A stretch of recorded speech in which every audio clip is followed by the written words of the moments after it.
Hi, everyone. It's the Catholic CEO, Henry Katarna. Welcome to our Exemplary Catholic Leaders series. I have a special guest today, Nathan Pinto.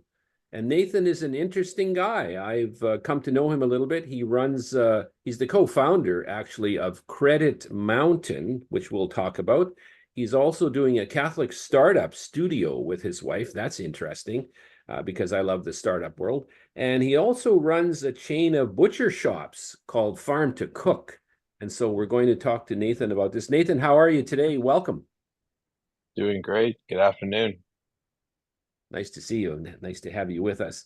Well, in our short form series, let's go right to the topic of what do you do? You're doing all these things, and it sounds like you're a busy guy. And so tell us about these things that you're working on: Credit Mountain, the studio, and the butcher shops. Please tell us about it. For sure. Well, I think after my love of God and my wife, the next is startups and entrepreneurship for me. And I know we'll get into the faith journey a little bit, but after I left the seminary in 2017 with understanding that God had given me the talent to really tackle entrepreneurship, I came back as sort of a free agent and was ready to start about just about anything and really was focused on things that were going to make the world a better place. We, originally tried to take on payday lending with a company called Trust Fund. We built the first ever credit score that was based on cash flow, and it would allow people to leverage their savings for a line of credit. That turned into Credit Mountain, which is now sort of your typical venture-backed B2B software. Essentially, we allow banks to offer the people they decline a path to yes. So now banks are able to not just say no, but they're able to say not yet to people. That's really my main 9 to 5 that I focus on. And besides that, my buddy and I, we started a company called Farm to Cook 7 years ago, which now has 10 locations between Dallas and Chicago. And we've got Austin and Houston coming up in 2025. And that was really solving a gap for the ethnic meat market that they were looking for high quality goat meat. A lot of people don't know it's actually the second most consumed red meat on the face of the planet. And really, for those who come and immigrate to America, they struggle to find the quality of goat meat they were accustomed to in their motherland. And so we started this really focused on providing high quality goat and chicken to the ethnic community, and it continues to grow. So thanks be to God for that. And then the thing that definitely gets me out of bed every morning and continues to fuel me and just breathe life into my day is this Catholic startup studio that my wife and I started. And so to date, we've launched 3 products. One is called Seek Direction, which is a website that helps Catholics match with a spiritual director. We saw that there was way too much demand for spiritual direction and just frankly not enough directors out there. So we really kind of went to the drawing board. And our co-founder is a guy named Dan Burke, who many would consider the leading sort of authority authority on the topic of spiritual direction. And so we went to the drawing board, and what we really realized was that, I would say 95% of people, even daily mass, weekly mass going individuals, are still in that purgative state. We still haven't yet to evolve, and myself included. And the reality is that spiritual direction is in many ways overkill for that. There's really sort of a sequence of steps and practices and habits that one should develop prior to really kind of working with a spiritual director to ascend up that paradigm. And so we built an app called Holy Habits. We actually trained AI on a key spiritual direction frameworks, and now people can identify the roots in, get specific habits generated for them. They begin to log it in the app. The app measures their progress and starts to subscribe to the new app. So that's called Holy Habits. And then the other one, which people always find exciting, is a product called Candid, which is virtual speed dating for Catholics. So now, single Catholics out there, if you're listening to this episode, definitely check out Candid Dating. Essentially, you sign up for a 1 hour event and you'll get to go on 7 8-minute long dates. And after each date, you'll have 30 seconds to decide whether or not this is a person you want to continue the conversation with. And at the end of the hour, you see your matches. So no more sort of swiping and messaging and getting ghosted, or spending 3 weeks of messaging just to meet up with somebody and learn in the first 5 minutes there's no chemistry. Now you can have face-to-face conversations and really get to meet people in an intentional way. Well, Nathan, when you think about all these things that you're doing, and it's fascinating what you've niche markets that you have discovered. Spiritual direction, I can tell Sure. you personally, I went to Jesuit high school, Jesuit college, and I had good old classical Jesuit priests who were teachers. They were 2 or 3 PhDs each, and they were the Ignatian spirituality for me is important, but you can't find a spiritual director who has the time. And so you've obviously, just commenting, you've obviously fulfilled a need there. and then so how is that going? You must be, I'm sure the doors are being sort of broken down every day by people wanting to find their spiritual director. Is that the case? Yeah, it's actually a cool story. So in 2020, there was a small private equity family office that actually bought 50% stake of Farm to Cook. And so after selling my shares for some proceeds, I was, praying to God and asking, what do you want me to do with this money? Do you want me just to donate 10%, write a check somewhere? And this thing kept coming to me in prayer, which was build a platform to help people find a spiritual director. And I would say this has been one of the most pivotal moments of my sort of entrepreneurship and faith journey because my wife and I built it, we launched it, and we have to this date never spent a dollar on advertising, never promoted it really in any big public forum. And it's grown 10% month over month since we launched it in February of 2022. And by the end of this year, I think we'll be able to say we've matched over 3,500 people with a director. So never spent a dollar marketing, just sort of built it, gave it to God, and he's done pretty awesome things with it. And it's cool every This once is in a while I'll meet a director who's on the platform and they tell me these stories of people who are in these, I would say, relatively isolated Catholic pockets where there aren't a whole lot of Catholics around them and have found direction via this website. So praise be to God for that. yeah. Hey Henry, you're cutting out a little bit for me. I'm not sure. Well, and God bless you in all these works. So here's a question then, Nathan. You've been all these things. I that we lost the connection. It says here my internet connection is unstable. So Okay. here we are. We're back now. So Jim will have to do some edits for this, and but Sure. I'll ask the question again. So Nathan, all these things that you're doing, particularly the day job, you could say is Credit Mountain, but how do you do this all? Many of the clients of the Catholic CEO and people that we both come across are sometimes struggling with procrastination, and here you are doing all these things. And so how is it possible? What can you tell our audience about how you do all these things? And you're married, you have a family, or you have many duties. And so how do you do it? What's the answer to that? I think there's a lot of frameworks that are out there that people can look to, uh, you know, do the stuff that matters and the OKR format and sort of, that famous analogy of if you put the big rocks in first, you can fill everything up. So, I mean, that's all stuff that anybody can sort of find.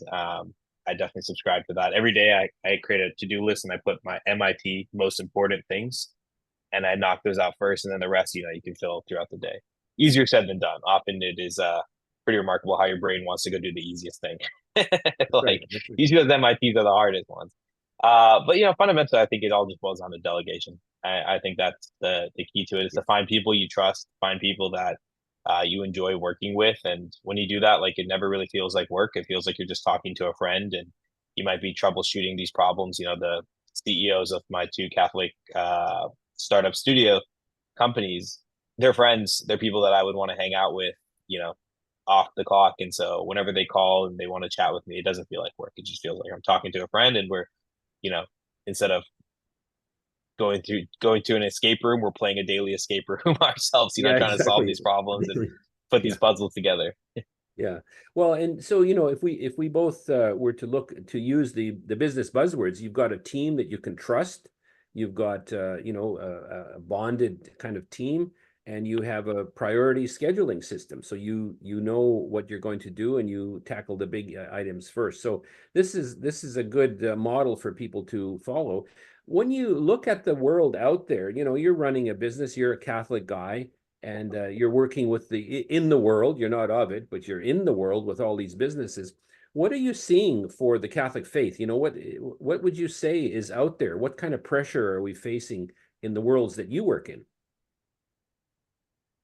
It's a good question. I mean, I think you could break it down to a couple, areas. I think first of all, I can say after attending the Sent conference that was in Dallas last Yes. month, there's probably more entrepreneurial activity happening in the Catholic faith tech world than we've seen before. And I think that's remarkable that there's so many different people trying to tackle problems. So I think that that's excellent. When it comes to, a lot of people ask me this question primarily because Credit Mountain is, your traditional tech startup. So, we've raised money from people on both coasts. We've interacted a lot with people in, the Bay Area, people in New York City. So tend to be, heavily liberal people. But all I can say is that, I really have come to learn that if you're authentic about your faith and you believe what you believe in a way that shows that people see your conviction and you're open to hearing other people's point of views, people will listen to you. And honestly, 2 weeks ago, I was at a conference and I went to dinner. We wound up getting into an hour-long conversation about abortion. And I would say very differing viewpoints of the people sitting at the table. But at the end of it, we all stood up and we realized like 2 hours had gone by and we said, man, that was a really enjoyable conversation. We should do this more often. And I think that's been my learning is that when it comes to it, if you have conviction, there's a reason I don't want to, put a pride flag in an office, or there's a reason I don't want to put my pronouns. And I explain to people where that comes from, but I also don't make it feel like I'm judging them for doing so. I really think it's almost overblown. Now, that being said, Credit Mountain's a small company. We're not under the spotlight. We're by venture Mhm. standards, we're a small company. We've raised around $6.5 million to date. We've got 12 full-time employees. We've, managed to kind of get through that first initial product market fit journey, but we're still so far away from being anything that the big media would care about. So I say this as a very early stage entrepreneur that to date I've been able to constantly talk about my faith in the stories I tell to investors and in sort of, I talk about my time in the seminary. I talk about how the teachings of Jesus Christ inspire what I do and how I, strive to be a servant leader based on his example. And people seem to appreciate it. Maybe there's some people cursing me under their breath, but I've always come to learn that, you know, God will open up doors for us as long as we're always putting him first. And that's part of how I demonstrate that. Yeah, it's very positive to hear this because what you're demonstrating is you have the courage to talk to people, but you're open, sort of you're not haranguing people. I guess you're having honest dialogue with people, and that's a positive thing. So good for you. What advice do you have for business people? Catholic business owners, even young people considering starting a business. You're a young guy. I think starting a business and you've done some fundraising, capital raising, and people who want to start a business. I think it's to be ambitious, right? I really do believe if you discern correctly and God's calling you to do something, then be fearless. The disciples, the apostles did remarkable things. They gave away all their belongings. They, went town to town carrying nothing more than like a change of clothes on their back, right? And I think more entrepreneurs should embody that. I mean, if we really feel like God is calling us to go on these big, bold, audacious things, and we've discerned that, and we can see sort of the fruits of the Holy Spirit, and those little moments that you realize that there's some divine intervention, then like my advice is just be bold, like be fearless. I think the part of our life is called to carry the cross. So yeah, entrepreneurship more days than not sucks. It's a lot more days than not you're gonna get kicked where it hurts, and and we're told to carry the cross and bear that. Then that's part of the journey, and I think you know entrepreneurship comes in different fashions. Like people think it's funny that the chain of halal, of the butcher shop runs a halal butcher shop chain, and they're like, oh, halal, and I'm like, it doesn't matter. We're serving a community. We're giving high quality meat, a lot better than the stuff you buy off a shelf at Kroger, especially if you know how they keep that preserve that meat. Sell high quality meat to good people, and it makes money that fuels other things I do, right? And so I think there needs to a lot of Catholic entrepreneurs think you got to build stuff for the church. That's great. If God's calling you to do that, do that. Build something for the church. The church needs more hallows. The church needs more Catholic dating apps. There's definitely needs to be filled in it. But at the same time, I think the church also needs Catholics to sort of wake up and say, I'm going to do something bold and ambitious with my life. And if that's something completely secular, I think God trusts those individuals who have that deep rooted faith that if they're successful in those secular endeavors, they'll be able to fuel the other side of the coin. Right. And so, yeah, I just hope more people discern entrepreneurship, much like we discern all the vocations in life. And the other thing people forget, Henry, and someone said this to me the other day, is that if we rewind the clock 100 years, or let's just say 1899, 95% of people were entrepreneurs. 95, 99% of people worked for themselves. It was only in Yeah. the last century that all of a sudden corporations became massive. And now look what they've done to society. So you think about from a Catholic perspective, a lot of us, all of a sudden, we've lost autonomy. If if we were told by, let's just say, the leaders of our church that we should not take the vaccine for any reason, maybe it had, something in it that it was made with fetuses or some stem cells. For some reason, we shouldn't take it. How many Yeah. people have that option to say no? How many people, if they work for these major corporations, have the option to say no? And I think that's what scares me. It's the fact that you have so many people that are just part of the system and part of the machine, and in many ways not really adding any material value to the world. When with a little bit of risk and a lot of faith, I think they could do a lot more because there are tons of problems out there, and where there are problems, there's opportunities. Yeah, I love it. It's yeah, I'll tell you what I'm sensing from our discussion. The startups, the small companies like yours with a dozen or so employees, they're kind of a little bit flying under the radar. And then if you're Yeah, a large corporation, you're under the microscope. And so here's another scenario for you to consider in along that vein. We've got a lot of young men in particular who come to us at the Catholic CEO, and they're working for a big corporate, and they want to get out because they're being told to go to this parade or fly that flag or do this or say this. sure. And Right. but they're looking for that transition because they already have children. They already have, maybe a wife who's at home homeschooling, or, they're early in their career, but they want to make the move to business, and they don't want to go cold turkey. They want to do a transition. And so we've helped people do that. But what's your comment about that? Should they go cold turkey? I know it's an unfair question, really, but should they go cold turkey and jump right into entrepreneur, a move into a company, or should they do a transition thing? What advice would you have for some young entrepreneur that wants to get out of the corporate world?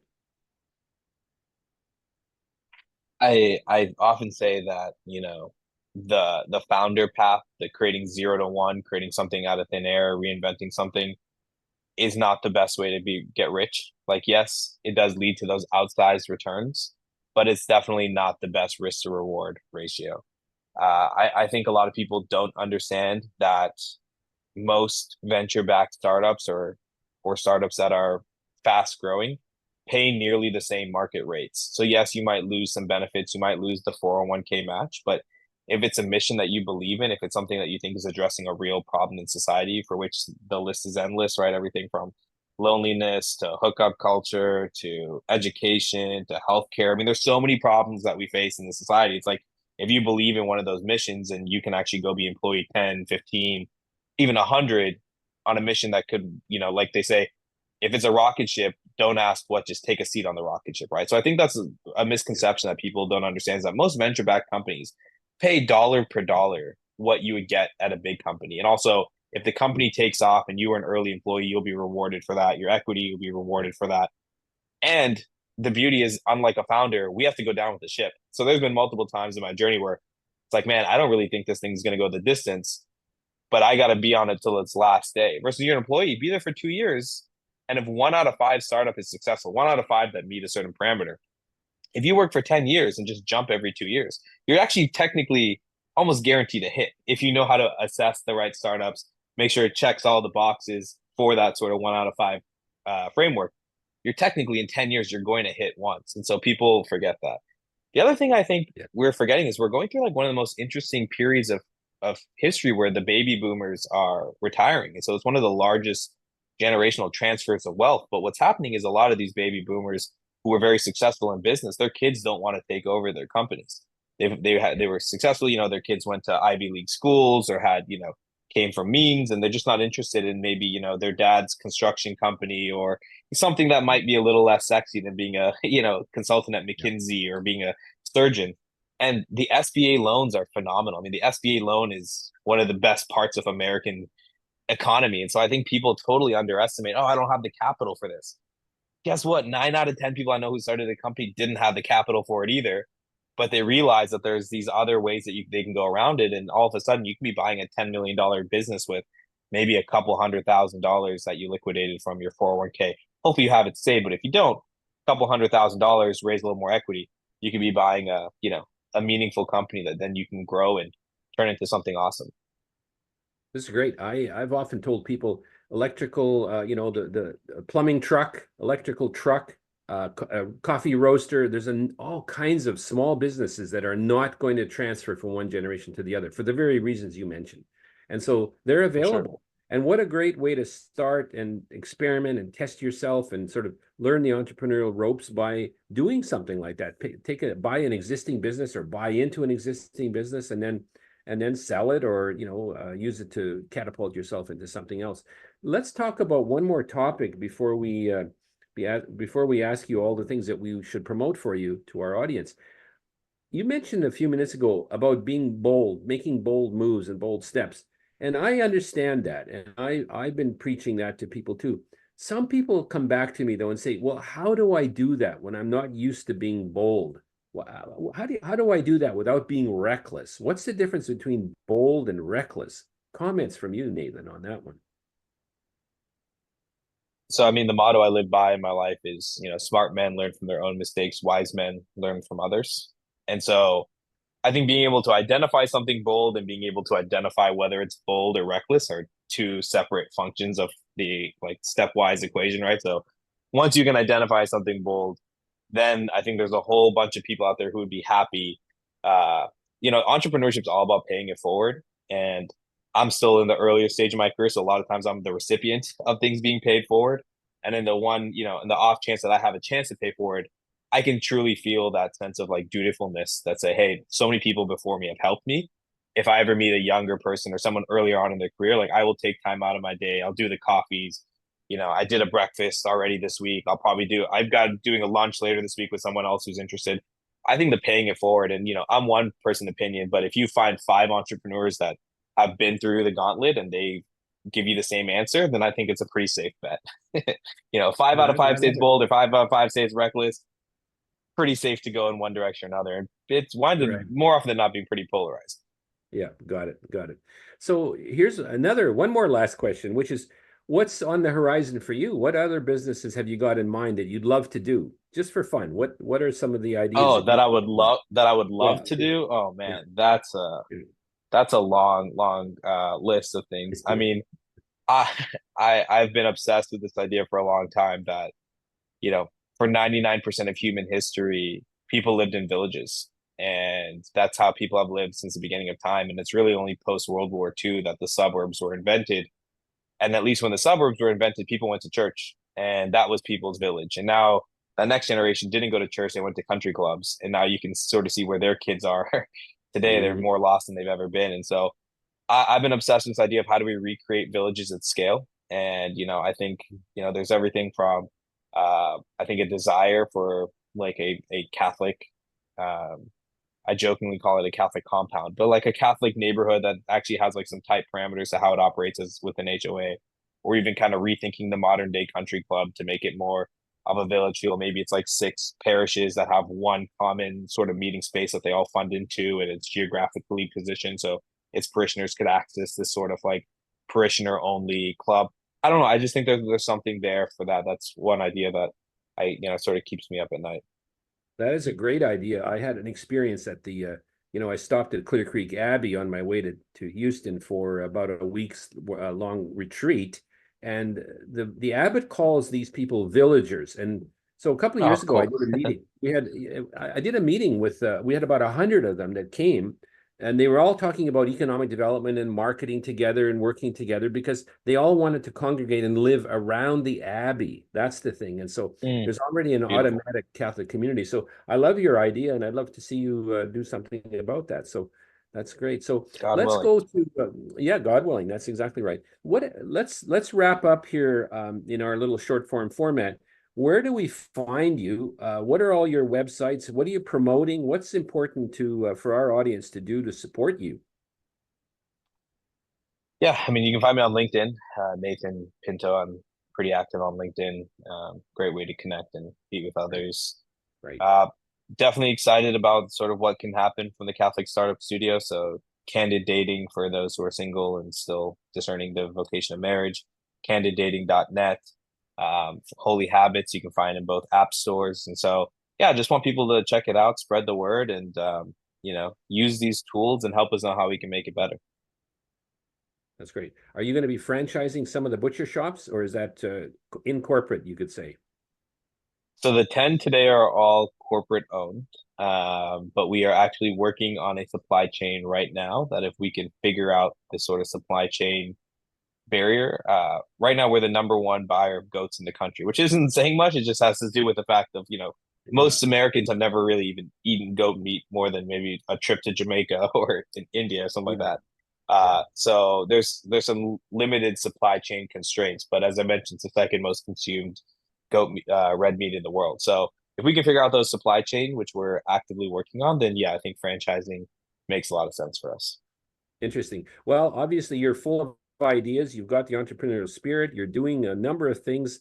So, Nathan, it's been great to have you with us today. And God bless you and your family and all of your enterprises. And hope to see you again. Thanks for coming. Thanks, Henry. Appreciate it.